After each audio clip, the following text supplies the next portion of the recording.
charge for what you're worth, the time that you spend, and then everything works out. Focus on the long-term wins rather than the short-term gains. You need to build the trust and credibility before you actually see proper success. The challenge is people don't allocate it a lot of good money towards it. They still want to pay peanuts but expect to become millionaires. In today's episode, I'm going to sit down and talk to Praveen Kumar, who is a very seasoned SEO expert and SEO consultant, but he wasn't always an expert. Back in the 2000s, he started just building websites and selling them, and slowly he built an agency that allowed him to have a location and time freedom job, and how he unlocked a next level of lifestyle that most of us just dream about. So stay tuned for this episode because we will discover how Kumar got started, how to scale a business, and how you can achieve the same while doing something fun, which is digital marketing. On social media, everybody is a millionaire, but I could still make make a million, but then my expenses could be a couple of million. So I'm not making any profit. And let's get into the episode.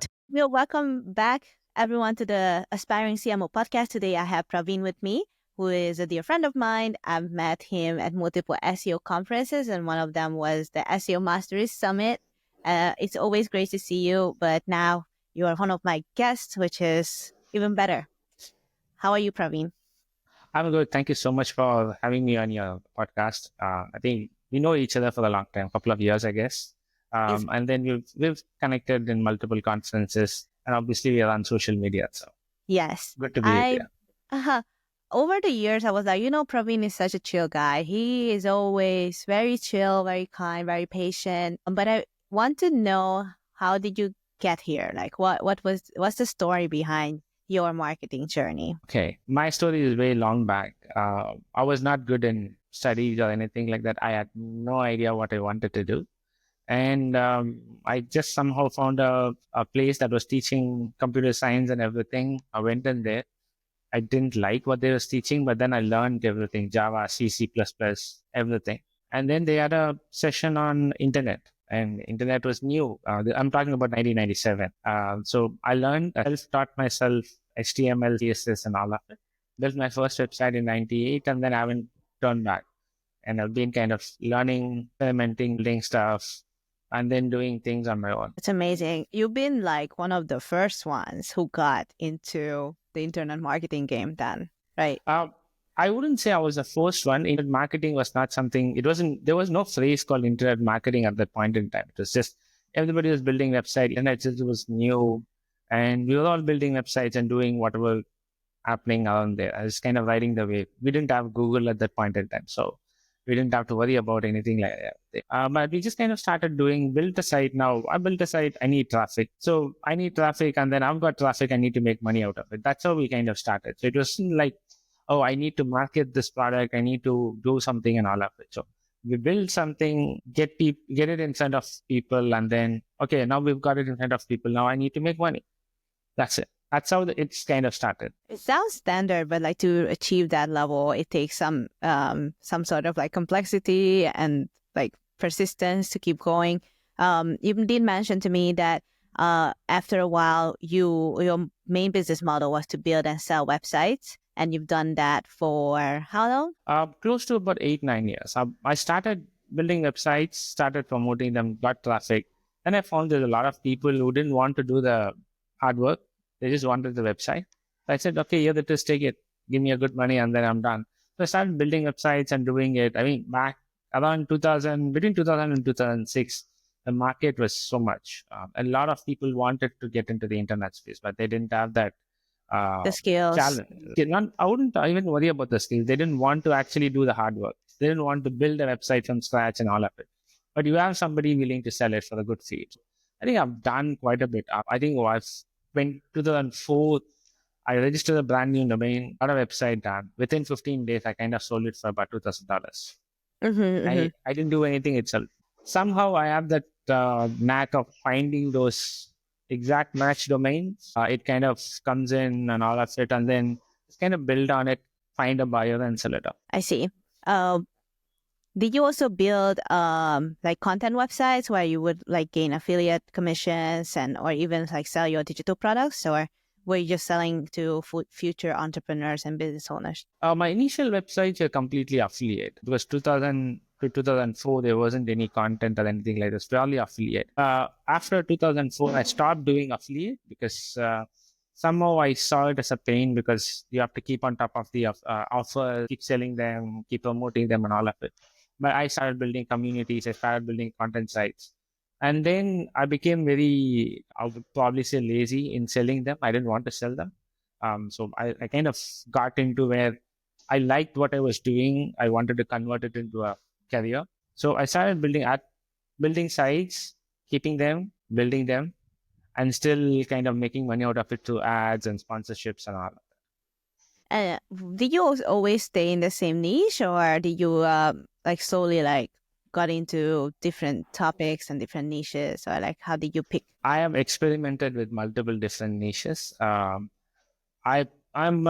probably somebody who goes to the marketplaces and sees if there's a nice website or a nice domain. If I like a domain, I just pick it up, create content around it. So I've got sites on food, I've got sites on marketing, I've got sites bordering relationship and porn, but not hardcore porn.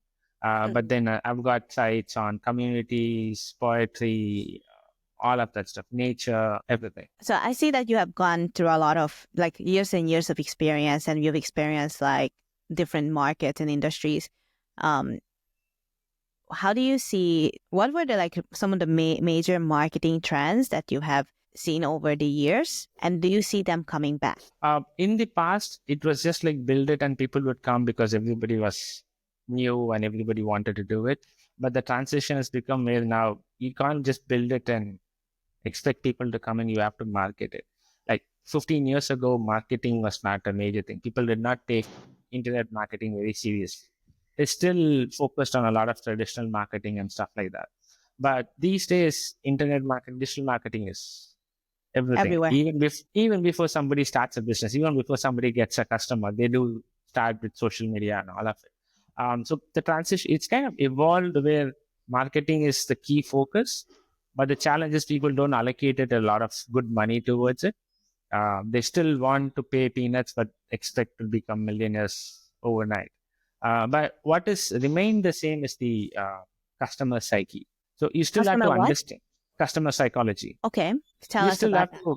I mean, in the past, you had to build a site and then you have to take it to the right people and hoping that they would like it. Same thing, you have to understand what customer wants, what they like, what they don't like, and then start marketing towards this. Earlier, you built it based on the interest. Now you market it based on the interest. So you can build technically anything these days, but as long as you have people showing interest in that, then you can just market it. You just have to be creative. Yeah. In what way? In some ways, do you see that AI agents and AI chatbots are like kind of similar how people were approaching websites 15 years ago? In a way, yes, but AI is still fed data from the past. It's our data which AI is basically giving it back to us. So if somebody has done it where they've understood the customer sentiments, customer intents, and built something, then the same thing is applicable even today. AI is just going to kind of give it back to you in a different format, and the person receiving it will still have to understand it. So AI is good, AI agents are good, but whoever's calling the shots, they still have to understand what it says. Yeah, 100%. What is one of the most underrated strategies to get leads in your experience and expertise? I think most people are very shy in showcasing their credibility, showcasing what they have done. They just want people to kind of come to them because they've opened a business. And that is causing a lot of increased cost, and they have to spend a lot more time convincing. Rather, if they kind of just showcased their skill sets, their expertise, it works. Because I've got clients who've been in the business for like 25 years. But if you see their website, you wouldn't even find a single case study. You wouldn't find a single customer testimony. But those are things that they could actually use to generate good quality leads. Hi, if you listen to this far, thank you so much for listening. And if you enjoyed the show, please leave me a review on either Apple Podcast, Spotify, or my YouTube channel. If you have any feedback for the show, please let me know on the Aspiring CMO Podcast social media pages on Facebook and Instagram, or send me an email on my website. Now, let's get back to the episode. So basically, to one of the underrated lead strategies is to really just to put out yourself out there. Is that what you're saying? Absolutely. Whether you do it as a company or whether you build a personal brand, Mm-hmm. it doesn't really matter. People need to know who you are, Mm-hmm. and how they do it is what's going to determine whether people come to them or not. You can still create a brand and not do any marketing, but still have a good personal rapport around it. But you can, at the same time, you can still build a brand and spend so much on marketing. Okay. I run a digital company. I've never done any ads for myself. Every single client has come through because of what I had done and what they have seen that I published online. So, That, yeah, I mean, one insight from my past was a few years ago when I started my marketing journey. I didn't know anything, and I saw these upcoming content creators, and they would be like, "Oh, I have 10 years of experience in doing X, Y, and Z," and here I was, someone who could help them do social media and could do content marketing, and they're like, "Oh, Annie, why don't you do the same I do? Because you are so, confident, you know how to speak in front of people, la la la." And then I turned back and said, "You know what? I wish I was you. I wish I was you who had the experience already, who was already knowing a lot of things." Um, and in a way, you cannot beat experience. You cannot beat someone who just like put in enough reps. And that's one of the reasons why I took on so many projects as much as I can do so I can accelerate my learning. Um, and yeah, I think I'm facing a burnout at this moment, but like talking to you kind of makes me realize that time is always constant and we can always put in like consistent reps and we don't have to overdo it in a short period of time just because we feel like we are compensated for lack of experience. You know what I mean? yeah, I mean, often there are a lot of people who've got experience, but they struggle to actually keep up with what's happening. Even if you've been doing something in the last 2 years, but you still got that knowledge. All you just need is to practically implement it, and that's all that matters. Because I consult for a lot of companies, especially at the enterprise level. I see people who've got like 20 years of experience in marketing, 15 years of experience in building websites. But when you actually talk to them and you hear them speak, they're like, you say you've got 20 years, but you're not making any sense. You're not even Mm-hmm. understanding what it is. So sometimes that experience doesn't actually count for anything because it's just mostly bookish knowledge. They have not practically done it. So when I speak to clients, I ask them, have you done this before? And when they say, no, I haven't done this before, then the next question is then on what basis that you are expecting your cost to be X? They've not done it. So they've never done it for the business. All they've done is they've seen somebody say it on Facebook or on Okay. LinkedIn saying the cost per lead for this is X. Mm-hmm. But each business is different. And you Exactly. just got to get onto the field and do it. And if people are shy, then they just got to put themselves out there. It has taken me 15 years to get onto a video and then speak. I was very shy. I wouldn't speak at all. But then said, heck, let's get started. Time is always there. And if I'm going to be delaying that, I'm going to be losing out on various other things. So it's never too That's late to start. incredible. I'm so happy for you. I'm so happy for you to like, after so many years of experience, you still put yourself out there, which means you are putting yourself out of your comfort zone, for more growth. Which, again, for all of our listeners, like it's basically a lesson. Like no matter like how many years of experience you've got, how long you've been in the game, you still have to push yourself out of your comfort zone in order to grow. Absolutely, absolutely. We are in a space, digital marketing is a space where something changes. By the time we finish doing this podcast, I'm sure something would have happened. And we just have to learn it. So if you're not learning it, if you're not kind of pushing out beyond the comfort zone, then we are going to be losers. So Mhm. that's probably one of the best thing that pushed me towards this because if you look at all the other career, you kind of get a job, you stay stuck. You don't do anything else. Oh But yeah. here it's so dynamic. You go to sleep, wake up the next morning, and then Google has done a penalty and your traffic is shut. Hmm. And there is no way that you're going to get it back immediately. If Yeah. I'm going to be fired in a job, I can simply go get another job. Exactly. That's as easy as that. Yeah. In your experience, you mentioned that companies have a hard time guessing or like setting appropriate KPIs when they haven't done it. But like if a client comes to you saying, "Hey, Praveen, I really don't have that much to spend," what advice do you give them? Like, okay, what would be the first channel?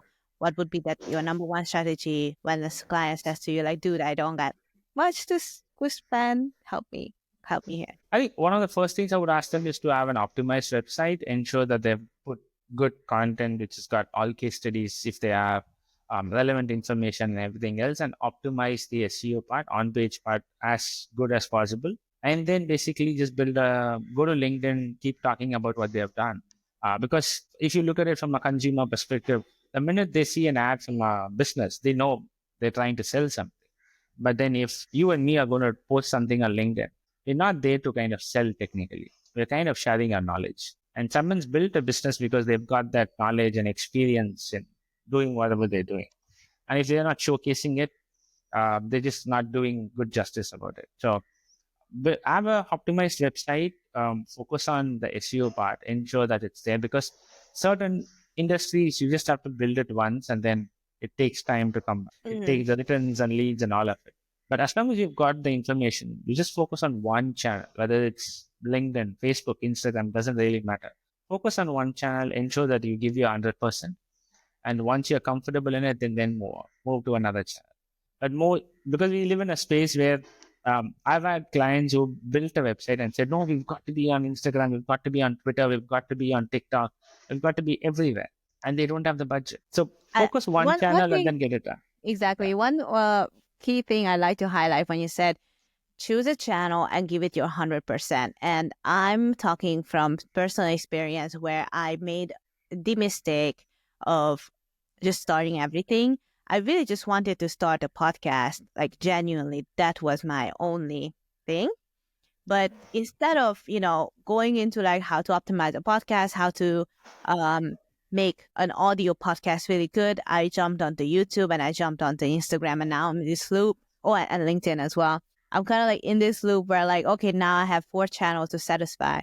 But I've seen a good friend of mine, she really gave it her 100% on YouTube only. And she is a YouTuber, but because she only stuck with that one channel for over 2 years, 3 years, now she was able to build her content business and her community. And it really shows like what does giving your 100% mean. Because again, I was on therapy yesterday, and my therapist was like, okay, there's a situation, and there's so many ways to interpret that type of situation. So, for example, when you said give it your 100%, that could mean 5 things to 5 different So, people, right? But I feel like to clarify what 100% means really is to you suck, and then you suck a little less, and then you just keep working on that until you say, okay, I really got it. And if I look into that piece of content on that piece of channel, then is that going to work or not? And that's kind of becomes your second nature, where you can say like for example, in your case, you can look at a blog post or you can look at a web page and then say, this is not SEO optimized, like this and this and this and this is not. And it took you like maybe 3 minutes, 2 minutes, 2 seconds, I don't know.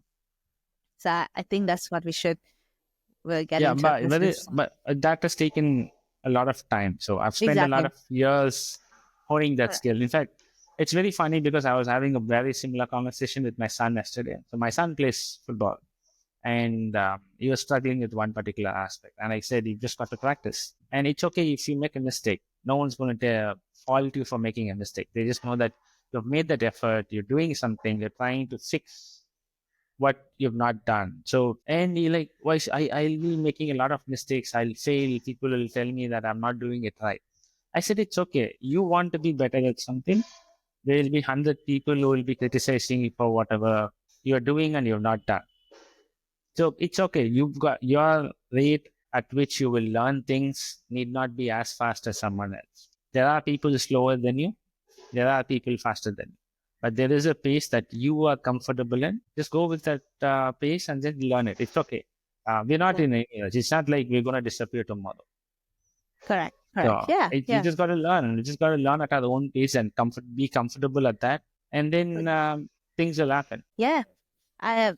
I think I wish that was more reinforced to me personally when I grew up. But now I have to parent my own self to just say like just keep going, keep learning. And it's does you don't have to sprint all the time. You can just like steadily walk, but as long as you walk forward, then you're still ahead, kind That's all of. that matters. Even if it is one step a day, it's perfectly fine. You've just made that movement. And as Mm-hmm. long as you're sure. So I think when I started, I didn't have any ambitions or any goals or I never said like, oh, in 5 years, I need to do this, need to do that. All I wanted to do was I did not want to work under anybody. And I did Oh, not want to listen to somebody who may not even know what is happening, but still calling the shots because of his job position or things like that. I didn't want mhm. to be in that space. I just wanted to do things and I wanted to call the shots. So to that extent, I even pick my clients. Most of my clients, when they come in, I don't randomly sign. I send them a questionnaire, which is minimum 48 questions and maximum of 108 questions. And they need to fill at least 25 to 50% of them. What? Yes. Oh, but the And top operate. and if somebody says genuinely, they says I don't have answers to it, we jump on a call, understand from them as to what it is. But if they say Mhm. no, I don't want to fill up this question, but I want to go rank, I want to generate leads. I don't work with them because one is they don't understand how digital works. Second Yeah, is they can't just buy your way to getting leads and stuff like that. yeah, So that's probably is one of the things I learned the hard way because we took on a lot of clients who wanted overnight success. And when we couldn't deliver, it came back as saying, you guys are no good. But we've done a lot of things for various other people. In some ways, 2020 was an eye opener. 2018 was an eye opener for us. Kind of completely changed the operations and said, this is how I'm going to do it. And this is what we're going to do.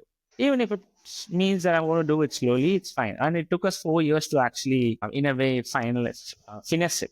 So you're not in any rush. exactly. We are not in a rush. And also one thing before we close up this call also is that you already knew what your main goal in life was, which is to not work under anybody else. I think that could also give like a direction to our aspiring CMOs. Like if you just figure out what is your North Star end goal, Yeah. no, your life choices will eventually like push you that way. So to summarize your journey, you went from building, no, you learned HTML and CSS by yourself, and then you built websites for other people, and then you built websites, businesses, and then sold those businesses. Then you got into consultancy, right? Yeah, I built my website, sold them, and then I worked in a corporate to understand how corporates work. Okay. So I was there, and fortunately I was fired from both the companies I worked. So it was good that I was fired because otherwise I wouldn't have taken up the challenge. Then I started the company, did 16, 18 hours a day for like 7 years, That's and then insane. I said this is too much. And then after my son was born, I was very sure that I didn't want to do the 16 hours. So I wanted to spend time with him. So when we went back and then 2018 then changed everything, we started doing less, but we started charging more. That's something that I wish I had done when I started. But we started prioritizing projects on the value that we could give them. So if someone's just starting today, fix up a goal and then ensure you charge for what you're worth and not what the client is willing to pay. All of the clients will start at $1, but then when you generate leads for them, they're not going to come back and reward you. So charge for what you're worth, the time that you spend, and then everything works out. Amazing, amazing. Well, okay, Praveen. Before I let you go, one question I'd like to ask is if you were to give an advice to your younger self, what would it be? I would say focus on the long-term wins rather than the short-term gains. Digital, especially SEO, is not going to change. It's not going to get anything in the 24 hours in 1 month or 1 year. Things are so dynamic that you need to play the long-term game. You need to build the trust and credibility before you actually see proper success. There have been people who've had crazy stuff happening to them, but then we don't know the background to it. We don't know the history of it. On social media, everybody is a millionaire, but I could still make a million, but then my expenses could be couple of million. So I'm not making any profit. So Exactly. the story that we see on social media is not what it could be all the time. But it's a long-term game. Start slow, but then ensure that you keep moving so that you are progressing on a daily basis. Amazing. Thank you so much, Praveen, for Perfect. joining Thank you this so show. much. Yeah. And if people would like to reach out to you, how can they find you? I'm on LinkedIn, Facebook, pretty much there. On my website, wildcreekstudio.com. But LinkedIn is the best platform. I'm there literally all the time. So that Ama- works.